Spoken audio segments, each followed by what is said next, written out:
Hi everyone, ನಾನು ನಮ್ಮ ಚಿಕ್ಕಮ್ಮ ಮನೆಗೆ ಬಂದಿದ್ದೀನಿ. ಯಾಕಂದರೆ ನಾನು ನಿನ್ನೆ ಅವರು ಅರ್ಶಿನ ಕುಂಕುಮಕ್ಕೆ ಕರೆದಿದ್ರು, ಬಟ್ ನಿನ್ನೆ ನಾನು ಬರೋಕ್ಕಾಗಿರಲಿಲ್ಲ.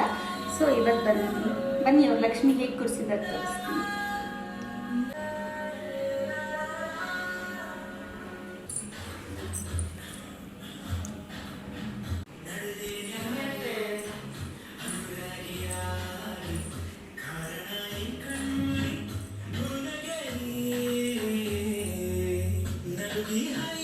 ಎಲ್ಲರೂ ನಮಸ್ಕಾರ ಮಾಡ್ಕೊಳ್ಳಿ ಲಕ್ಷ್ಮಿಗೆ.